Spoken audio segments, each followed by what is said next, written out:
데살로니가전서 4장 1절에서 2절 하나님을 기쁘시게 더 많이 힘쓰라 라는 제목으로 하나님 말씀 전하겠습니다. 우리가 데살로니가전서 3장에서 이렇게 4장으로 이렇게 넘어가면서 1절에 이렇게 얘기하죠. 그러므로 형제들아, 형제들아라고 부른 다음에 우리가 끝으로, 그러니까 바울이 하고 싶은 말이 있었던 거예요. 그러니까 1장에서 3장까지 편지를 써오다가 이제 4장으로 넘어가면서 형제들아 이렇게 부르고 우리가 끝으로 내가 정말 너희들에게 할 말이 있다. 그러니까 1장부터 3장까지는 준비를 시킨 거죠.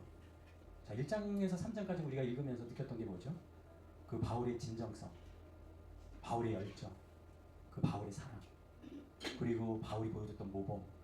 자, 이런 것들을 통해서 계속해서 데살로니가 교회 성도들과의 관계의 친밀함 이런 것들을 계속 말한 다음에 이제 4장부터는 뭘 얘기해요? 권면의 말씀을 하고 있다는 거죠. 그러니까 바울이 4장부터 하고자 하고 말하려고 하는 그 권면을 잘 받아들일 수 있도록 어떻게 보면 준비를 시킨 것이 1장부터 3장까지라고 볼 수가 있는 겁니다. 이것이 굉장히 중요해요. 그러니까 바울과 데살로니가 교회와의 관계 속에서 바울이 보여준 믿을만한 그의 삶의 모습, 믿을만한 그의 증거를 통해서 이제 4장부터 말할 수 있는 이 권면을 들을 준비, 받아들일 준비가 되는 관계, 이런 관계가 형성이 되어 있었다는 게 굉장히 중요합니다. 제가 이제 목회자로서 이렇게 교회를 섬기고 여러분들의 영혼들을 같이 우리 교회에서 이렇게 하나님께 섬기고 있는데 여러분과의 관계 속에서 제가 정말 참된 목자의 모습을 그리고 신실한 목회자의 모습으로 여러분과의 관계 속에 형성이 되어 있어야 제가 여러분들에게 어떤 권면을 했을 때 여러분들이 들을 수 있다는 거예요. 만약에 이런 관계가 형성이 안 돼 있다면 어떤 권면도 할 수 없고 또 어떤 권면도 들으려 하지 않겠죠. 제가 여러분의 신앙생활을 하는 동안에 정말 여러분들에게 하고 싶은 권면이 있을 때 제가 여러분들에게 권면했을 때 여러분 들을 준비가 되어 계십니까?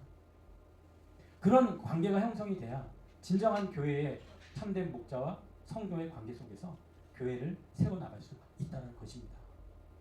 그리고 현대사회는 그런 것 같아요. 목회자만 성도들에게 권면한다 그렇게 말할 수 있지만 또 한편으로는 성도들이 목회자에게 메시지를 던질 수 있는 거예요. 그래서 저는 지금껏 여러분과의 관계 속에서 저에게 하는 많은 이야기들을 귀담아 들으려고 많이 노력하는 편이고요.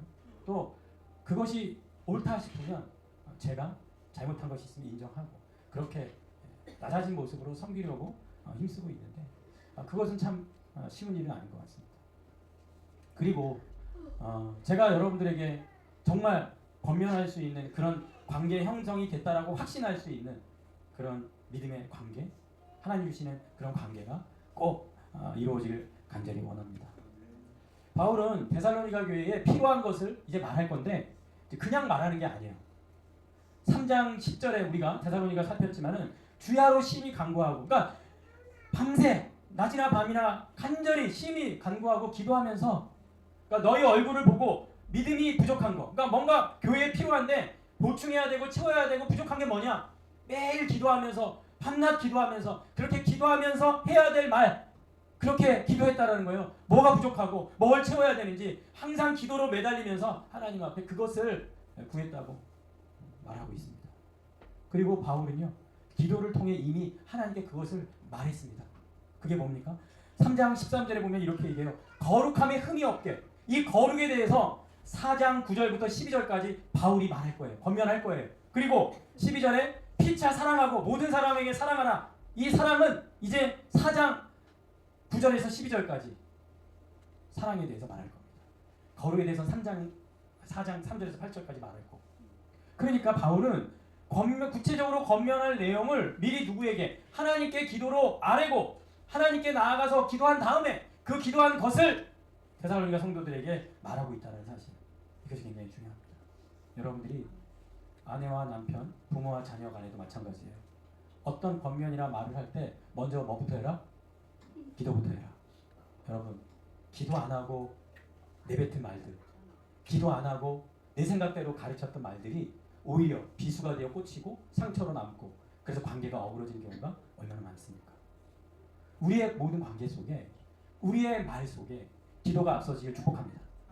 기도로 먼저 하나님께 아뢰고 그렇게 기도한 내용을 가지고 구체적으로 전달하고 설명할 수 있는 그런 관계 형성이 굉장히 중요하다. 바울은 그렇게 데살로니가 교회 성도들을 위해 기도했고 그 데살로니 교회에 필요한 것이 무엇인지 하나님께 기도한 것을 아뢰고 구체적으로 오늘 본문을 통해 말하고 있다는 사실 여러분 꼭 기억하시기 바랍니다. 그런데 이제 바울의 이 권면에는 어떤 권위가 있는데 그 권위가 어디에서 나오느냐? 자 1절 주 예수 안에서 이렇게 얘기합니다. 바울이 말할 수 있는 것은 예수님의 권위를 가지고 말할 수 있는 거죠. 그러니까 예수 안에서 바울에게 맡겨진 권위, 그 권위의 대리인으로서 말하고 있다라는 게 굉장히 중요합니다. 그러면 바울이 예수의 권위를 행사할 수 있는 그 근거는 뭡니까? 그 근거는 데살로니가 교회 성도들도 어디 안에 있어요? 주 예수 안에 있기 때문에 가능한 줄로 믿습니다. 그러니까 결국 바울이나 데살로니가 교회 성도들이나 예수 안으로 옮겨졌기 때문에 그 예수 안이라는 권위 안에서 바울은 말하고 그 권면을 받고 누구 안에서? 주 예수 안에서. 사탄의 왕국에서 하나님의 아들 예수의 나라로 옮겨졌습니다. 이제 예수님의 영역과 그분의 주권 아래 놓여있는 바울과 데살로니가 교회 성도들, 저와 우리 삼일교회 성도들이 주 예수 안에서 말씀을 통해 선포되는 권면이 들리고 그 권면을 받고 주 예수 안에서 그 권위 아래 놓이길 축복합니다. 주 예수 안의 권위 아래 우리가 놓여야 됩니다. 다른 권위는 없습니다. 오직 주 예수의 권위만이 우리에게 진정한 삶의 권면, 믿음의 권면을 줄 수 있다는 사실 우리는 꼭 기억하고 오늘도 예수 안에 오늘 말씀을 듣기를 축복합니다. 제가 아무리 진리의 말씀을 선포해도 예수 밖에 있으면 들리지가 않습니다. 뭔 말인지 듣질 않아요. 하지만 우리가 주 안에 있어요. 성령께서 그 주님의 주권 아래 말씀하실 것을 꼭 찍어서 우리에게 말씀하실 줄 믿습니다. 자, 이제 바울은 이렇게 권위를 가지고 말하지만 지배하려고 하지 않는다는 게 굉장히 중요합니다. 억압하고 강요하는 방식으로 명령하지 않습니다. 자, 이 종교라는 게 인간에게 어떤 두려움을 심어주고 그 두려움으로 지배하려고 하는 종교적 성향이 있어요. 그러니까 많은 사람들은 이런 두려움에 매였을 때 그 두려움에 매여서 종교를 찾는 어떤 특성이 있거든요. 그러니까 귀신론이라는 게 이런 거죠. 귀신이라는 두려운 존재를 말해주고 그 귀신을 쫓을 수 있는 능력이 어디서 나오느냐? 말씀 잘하는 나한테 있다. 내 말을 들어라. 지배하고 내 말 안 들으면 마귀의 자녀가 된다. 공포를 조성하고 그런 관계를 통해서 이단과 종교의 힘으로 많은 사람들을 미혹된 길로 이끄는 이 세상에 미혹의 영이 있다는 사실 여러분 꼭 기억해야 됩니다. 그러나 사도 바울은 어떤 지배하려 하지 아니하고 억압과 강요의 방식이 아니라 오늘 1절에 이렇게 얘기합니다. 너희에게 구하고 그래요. 너희에게 구하고 권면한다. 그러니까 너희에게 요청하고 부탁한다. 그러니까 부드럽게 권면한다 이 말이거든요. 이것이 굉장히 중요합니다. 자, 예를 들면 이런 거죠. 자, 빌레몬서를 보면은 빌레몬서를 쓸 때 바울이 이렇게 얘기합니다.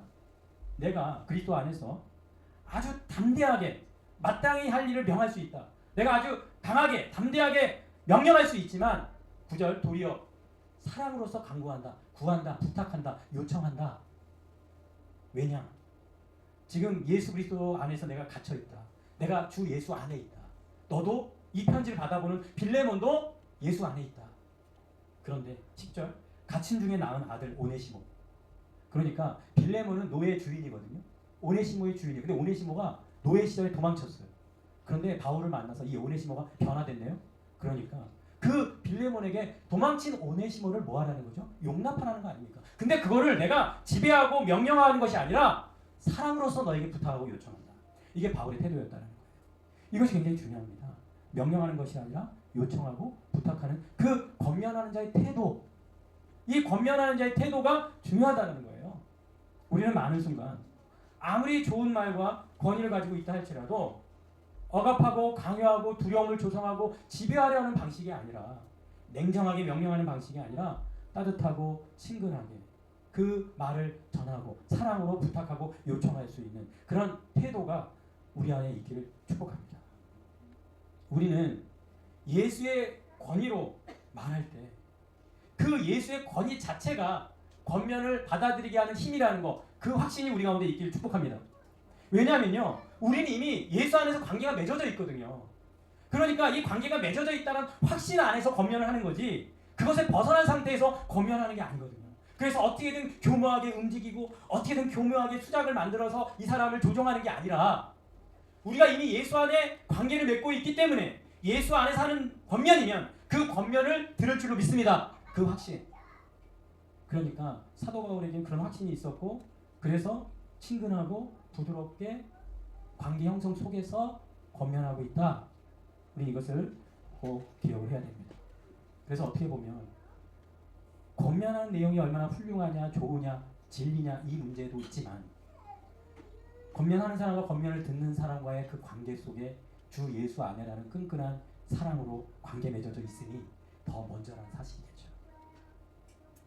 많은 부모와 자식 간에 어우러지는 관계를 보면 이런 사랑의 관계 맺음이 깨진 상태에서 부모로서 어떤 권위로 억압하고, 또 자녀는 부모에게 반항하고, 이러한 역작용적인 모습들이 우리 현대사에 굉장히 많이 일어나는 것을 보게 됩니다. 오늘 이 예배가 성령 안에서 우리를 예수 안에 묶으시길 축복합니다. 그리고 예수 안에 있는 그 관계 맺음 속에서 오늘 주께서 우리에게 말씀하실 때 그 말씀이 우리의 심령 가운데 들리시기를 축복합니다. 자, 그럼 바울의 권면의 내용은 무엇입니까? 오늘 바울이 말한 권면의 내용은 1절에 이렇게 얘기합니다. 너희가 마땅히 어떻게 행해야 하는 것. 그러니까 믿는 자라면 마땅히 해야 될 게 있다, 이렇게 이거거든요. 자, 인간이 엄마 뱃속에서 태어났어요. 자, 인간은요 이기적인 유전자를 가지고 있습니다. 그러니까 인간이 엄마 뱃속에서 태어나면은 이기적인 유전자를 갖고 있는데, 그러니까 마땅히 인간으로서 살아가는 방식이 있어요. 자본주의 사회에서 사유 재산을 인정받고 자아 실현을 하고 인간다운 마땅한 삶을 추구한다라는 것. 이건 인간으로 태어난 마땅한 바. 마찬가지로 예수 안으로 옮겨지면 예수 안으로 옮겨진 믿는 자가 마땅히 해야 될 게 있다라는 거예요. 그러니까 내가 지금 믿고 있다, 예수 믿는다, 그러면 그 믿음 때문에 마땅히 해야 될 내 인생의 삶이 있다라고 성경은 말하고 있는 거거든요. 마땅히 어떻게 해야 될 삶이 있다라는 거예요. 사도 바울은 데살로니가전서 1장 9절에 이미 이렇게 얘기했잖아요. 너희가 어떻게 우상을 버리고, 그러니까 세상 속에 살다가 엄마 뱃속에서 한번 태어나서 인간으로서 마땅히 삶을 추구하다가 이제 어떻게 해요? 돌아섰어요. 누구한테? 하나님께로 돌아선 줄로 믿습니다. 예수 믿으면 하나님께로 돌아선 거예요. 그리고 그 하나님은 죽어있는 게 아니라 우상덩어리가 아니라 살아계시고 참되신 하나님이에요. 이제 그분을 섬기기 위해서 우리는 돌아선 겁니다. 이것을 기억해야 돼요. 우리는 돌아선 사람이다. 세상을 등진 사람들이다. 그리고 누구에게? 하나님께로 향하는 사람들이다. 그러니까 우리는 믿는 자로 돌아선 하나님을 섬기는 자의 마땅한 믿는 자가 해야 될 바가 있다는 것을 오늘 바울이 말해주고 있는 겁니다. 그렇기 때문에 우리는 꼭 기억해야 될 게 뭐냐면, 예수 믿으세요. 예수님은 나를 십자가에 죽으셨어요. 선포된 복음이 있잖아요. 그러면 내가 그것을 믿었어요. 아멘. 저 예수 믿습니다. 그래서 교회를 나가고 예배를 드립니다. 그러면 믿는 자로서 가르치는 권면이 있어요. 이제 이렇게 살아라라는 가르치는 권면이 있어요. 그러니까 선포된 복음과 가르치는 권면이 분리될 수 있어요? 분리되지 않습니다. 이거는 하나로 결합되어져 있는 거죠. 그러니까 선포된 복음은 신학이고 가르치는 권면은 윤리예요. 그러니까 예수 믿는다는 것은 신학과 윤리가 분리되는 게 아니라 하나라는 겁니다. 이것을 꼭 기억하셔야 돼요. 하나님을 믿기로 돌아섰으면 하나님이 우리에게 말하는 윤리의 삶, 도덕적 삶이 우리에게 요청되고 요구된다라는 거예요. 이렇게 살아라. 믿는 자 이렇게 살아야 된다. 영적으로 도덕적으로 우리에게 동시에 주어진 선포된 복음과 가르친 권면이 우리 가운데 하나가 되시기를 주님의 이름으로 축원합니다. 내가 예수 믿었어요. 나 이제 구원받았어. 그거로 끝. 그거는 잘못된 가르침이에요. 내가 예수 믿었습니다. 아멘. 그래서 교회 다닙니다. 예배드립니다. 그러면 가르친 권면이 우리에게 있어야 돼요. 하나님이 믿는 자로서 이렇게 살아라 하는 가르친 권면, 윤리와 도덕적인 뒷받침된 삶이 우리에게 요구된다. 그래서 자, 믿는 자의 마땅히 살아야 될 삶의 첫 번째 특징을 바울이 이렇게 얘기합니다. 따라합시다. 하나님을 기쁘시게. 하나님을 기쁘시게 하는 삶이에요. 왜요? 우리는 하나님께 돌아섰고 살아계신 참되신 하나님을 섬기는 자이기 때문에 이제 누구를 기쁘게 해야 돼요? 하나님을 기쁘시게. 나 자신을 기쁘게 하고 나 자아의 실현을 위해서 살던 인생이 예수 안에서 옮겨져서 이제 하나님을 기쁘시게, 하나님께 영광, 이 목적을 위해서 살아가는 인생이 되었다는 이 사실을 우리는 명심해야 돼요. 우리는 이제 누굴 기쁘시게? 하나님을 기쁘시게. 하나님을 기쁘시게 한 인생 되시길 축복합니다. 하나님을 기쁘시게. 그러한 삶을 살아야 된다는 거예요. 그래서 사도 바울은 로마서에서 이렇게 얘기했습니다. 어떻게 예수 믿어야 되는지를 1장부터 11장까지 말한 다음에 이제 12장부터 그러므로 이렇게 얘기한 다음에 너희 몸이라는 게 뭐예요? 우리 몸뚱이, 우리의 육체, 우리가 살아갈 이 몸을 가지고 살아가는 모든 삶, 이 너희 몸이 이제는 하나님을 뭐하는? 기뻐하시는, 하나님이 기뻐하시는 거룩한 산 제물로 드려라. 그러니까 우리의 몸으로 사는 모든 24시간이 뭐다? 영적 예배다. 이렇게 가르치잖아요. 자, 2절에 이렇게 얘기합니다. 다 같이 읽겠습니다. 시작. 너희는 이 세대를 본받지 말고 오직 마음을 새롭게 함으로 변화를 받아 하나님의 선하시고 기뻐하시고 온전하신 뜻이 무엇인지를 뭐하라? 분별하라. 아멘. 예수 믿는다라는 것은 이렇게 내 몸이, 내 삶이 이제 영적 예배로 하나님을 기쁘시게 하는 산 제물로 드려지는 인생. 그래서 이 세상을 본받지 말고 이 세상을 등졌고 이 세상과는 다르게 내 마음이 새롭게 돼서 변화를 받아서 하나님의 선하시고 기뻐하시고 온전하신 뜻을 분별하며 사는 인생. 한마디로 하나님을 기쁘시게 하는 인생이다. 이렇게 말하고 있습니다. 그러므로 우리는 꼭 기억해야 됩니다. 우리는 많은 순간 믿으면 하나님이 기뻐하시죠. 믿음 굉장히 중요하죠. 그래서 우리는 무엇으로 구원받았습니까? 믿음으로 구원받았습니다. 한번 따라합시다. 믿음으로 구원받았다. 그러니까 우리 구원받는 데 있어서 어떤 행함으로 구원받은 건 절대 아닙니다. 우리는 뭘로? 믿음으로 구원받은 거예요. 그래서 우리는 믿는 것만으로도 하나님을 기쁘시게 할 수 있어요. 자, 성경에 예수님이 요한복음에 이렇게 말했습니다. 자, 그들이 묻되 제자들이 물어봤어요. 하나님의 일을 어떻게 해야 됩니까? 그랬더니 예수님께서 이렇게 대답하십니다. 다 같이 읽겠습니다. 29절 시작. 예수께서 대답하여 이르시되 하나님께서 보내신 일을 믿는 것이 하나님의 일이라 하시니. 그러니까 믿는 것 그 자체가 뭐다? 하나님의 일이다. 여러분, 하나님을 믿어드리길 축복합니다. 내 인생에 하나님이 함께 하신다. 내 인생을 하나님이 인도하신다. 내 인생에 하나님이 역사하신다. 하나님의 일이 일어날 것이다. 여러분, 믿어드리는 것이 우리의 믿음이고 그것을 하나님이 기뻐하신 줄로 믿습니다. 그런데 놀라운 것은 이 믿음과 함께 나의 행함도 하나님을 기쁘시게 할 수 있다는 거예요. 내 몸뚱이로도 누굴 기쁘게 할 수 있어요? 하나님을 기쁘시게 할 수 있습니다. 여러분, 이것을 꼭 기억하세요. 옛날에 철학자들은 이원론에 빠져서 영혼은 귀한 거고 육체는 더러운 거다 이렇게 가르칠 때가 있었어요. 하지만 성경은요 그렇게 얘기하지 않습니다. 내가 영혼으로 믿고 그 믿음으로 내 육체를 통해서도 하나님께 영광 돌릴 수 있다 없다? 있다. 내 몸으로도 내 몸뚱이로도 하나님을 기쁘시게 할 수 있다. 성경은 그렇게 말하고 있습니다. 그래서 믿음과 행함이 절대 분리돼서는 안 됩니다. 내가 이미 구원받았고 믿은 것으로 다 되었다고 생각하고 있습니까? 아닙니다. 구원받은 것으로 멈춰 있습니까? 아닙니다. 이제 우리의 몸으로 우리의 행함으로 하나님을 기쁘시게 하는 우리가 되길 축복합니다. 자, 그런데요. 이 몸으로 행하는 거 있잖아요. 이 몸뚱이로 행하는 거에는 반드시 배움이라는 과정이 필요하다는 걸 성경은 우리에게 이렇게 말합니다. 자, 1절 보겠습니다. 우리에게서 배웠으니 곧 너희가 행하는 바라 이렇게 얘기해요. 그러니까 배웠으니까 지금 행한다 이렇게 말하거든요. 예수 믿고 나서 여러분 교회에서 배운 게 있으세요? 내가 어떻게 행해야 되고 살아야 되는지를 교회에서 배운 적이 있으시냐고.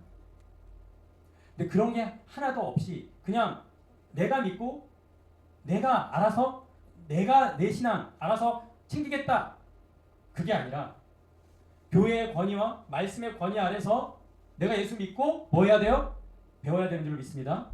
배워야 그 배운 대로 행할 수 있다라고 성경은 우리에게 말합니다. 그래서 바울은 모든 교회에서 가르쳤습니다. 자, 고린도전서 4장 17절에 바울이 이렇게 얘기해요. 내가 각 교회에서 가르친 것을 생각나게 하리라 이렇게 얘기해요. 그러니까 각 지역마다 각 교회마다 가르쳤어요? 안 가르쳤어요? 가르쳤습니다. 그리고 그 가르친 것을 생각나야 우리는 배운 대로 행할 수 있다. 이게 바울이 말하는 하나님의 말씀의 능력인 거예요. 가르침에 따라서 우리의 믿음의 삶을 유지할 수 있다는 사실을 꼭 기억하고 한번 생각해 봅시다. 내가 배우는 것과 가르침 받는 게 멈춘 때가 언젠가.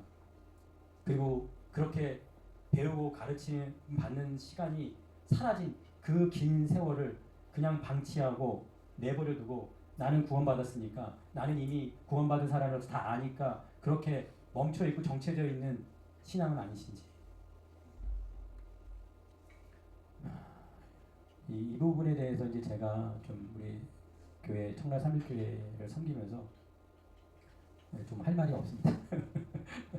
그러니까 이제 우리 교회는 아무래도 신앙생활을 좀 하시고 또 다른 교회에서 잘 양육받고 또 이렇게 우리 교회로 오신 분들이 많다 보니 제가 직접 이렇게 양육하고 가르치고 배우고 뭐 그랬던 과정들이 솔직히 많이 없어요. 그리고 우리 교회의 가장 큰 어려움 중에 하나가 이런 양육 프로그램이 좀 없다라는 이 사실이 제가 이제 이 설교를 준비하면서도 저를 참 힘들게 하는 부분이었고 앞으로 이제 우리 교회가 어떻게 하면 배우는 일에 또 가르치는 일에 열심을 낼 것인가에 대한 이 하나님이 우리에게 던지는 이 숙제처럼 우리에게 다가오고 있습니다. 그리고 저뿐만 아니라 우리 성도들 분들 중에서도 이렇게 주일에 한 번 예배드리러 오고 우리 성도들이 교제하는 걸로만 만족하고 그렇게 멈춰 있다면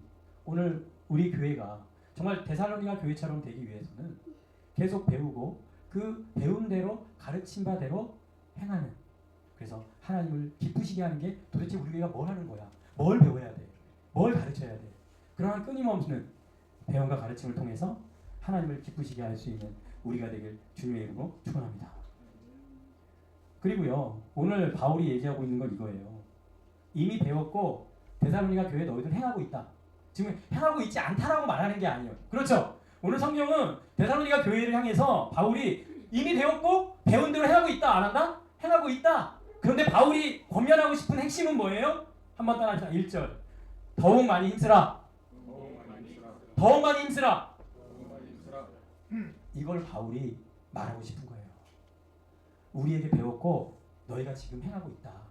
그런데 어떻게 해라? 더욱 많이 힘써라.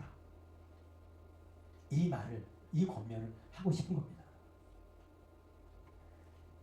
우리는 신앙생활 하면서 이 정도면 됐다라는 자기만의 어떤 정한 선들이 다 있습니다. 그래서 그 선을 넘어서는 게 굉장히 어렵구나. 그리고 신앙생활이 오래되면 오래될수록 그 선을 깨기는 더 어렵구나라는 생각을 많이 합니다.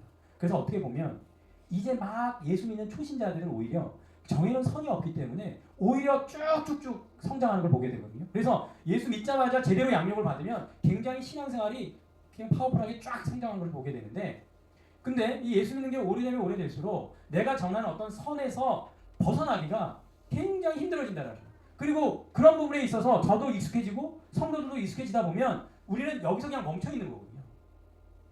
그러니까 우리 교회가 여기서 뭔가 성장하고 더 하나님을 기쁘시게 하는 교회가 되기 위해서는 우리 나름대로의 정해놓은 이 선을 넘어서는 어떤 돌파, 어떤 그런 더욱 많이 힘쓰는 행함, 이런 것들을 주님께서 우리에게 뭐한다? 요청하고 있다. 이거는 제가 여러분들에게 어떤 무브먼트, 운동을 해가지고 여러분의 어떤 분위기를 조정해서 으쌰으쌰해서 교회에 뭔가를 해나가자, 그걸 말씀드리는 게 아니에요. 우리가 데살로니가 교회 전서 이 성경을 1장부터 지금까지 계속 살펴봤잖아요. 하나님께서는 이 성경의 순서와 말씀의 흐름대로 오늘 우리에게 필요한 말씀을 주시는 줄로 믿습니다. 주 예수 안에서 이제 우리가 배웠고 행하고 있는데 더 많이 힘쓰라 라고 말씀하실 때 이 말씀이 우리 마음에 성령께서 말씀해 주시고 아멘 하시길 축복합니다. 그리고 내가 지금 멈춰 있다면 이제 이 선을 넘어서 더 많이 힘쓰는 그런 믿음의 삶을 살아갈 수 있게 축복합니다. 그러면서 바울은 2절에 마지막으로 이렇게 얘기를 하죠. 우리가 주 예수로 말미암아 너희에게 무슨 명령으로 준 것을 너희가 안다 모른다? 너희가 아느니라, 이렇게 얘기합니다. 그러니까 어떻게 보면요, 여러분들이 지금 하고 있는 것 중에서 이미 알고 있는, 그래서 행하고 있는 것 중에서 어떻게 보면 좀 더 하라는, 좀 더 많이 하라는 어떤 주님이 이미 알고 있지만 이제 주 예수로 말미암아 무슨 명령을 이미 하고 있고 행하는 것들 중에서 조금만 더 많이 애쓰고 힘써야 될 게 너희들은 알고 있다. 주 예수 안에서 우리는 알고 있다. 이렇게 말하고 있는 것이거든요. 그래서 오늘 제가 선포한 말씀도 그렇고 여러분이 듣는 권면도 그렇고 모두 예수의 통제 아래에 있는 줄로 믿습니다. 그 다스림의 영역 안에서 우리가 알고 있고 그리고 우리가 더욱 힘써야 될 영역으로 주께서 우리를 성령으로 뜨겁게 이끌어 가시길 축복합니다. 여러분의 신앙생활 가운데도 성령께서 그렇게 뜨거운 불을 주시기를 축복합니다. 그래서 일어서시고 주님 앞에 더욱 많이 힘쓰는, 그래서 누굴 기쁘시게 해요? 하나님을 기쁘시게 해요. 하나님을 기쁘시게. 내가 지금 하나님을 기쁘시게 살아가고 있는가? 하나님을 기쁘시게 더 많이 힘쓰는 그런 2026년 한 해 우리 교회가 되기를 주님의 이름으로 축원합니다. 네, 기도하겠습니다. 살아계신 하나님 아버지, 간절히 기도합니다. 오늘 주 예수 안으로 옮겨진, 그래서 우상을 버리고 하나님께 돌이켜서 살아계시고 참되신 하나님을 섬기는 우리가 이제 하나님을 기쁘시게 하기 위해서 우리가 알고 있고 배운 것에 더 많이 힘쓰는 그런 믿음의 사람 되게 하여 주시옵소서. 구원받았으니까 또 내가 이미 알고 있으니까 여기서 멈춰 있는 것이 아니라 더욱 많이 힘쓰는 예수의 통제 아래, 영역 아래 우리에게 말씀하시는 권면을 아멘으로 받고 우리의 몸을 더욱 하나님을 기쁘시게 하는 일에 온전히 드려지도록 영적 제물로, 영적 예배로, 거룩한 산 제물로 드려질 수 있도록 성령이여 오늘 이 시간 충만하게 역사하여 주시옵소서. 예수님의 이름으로 기도하여 사옵나이다. 아멘.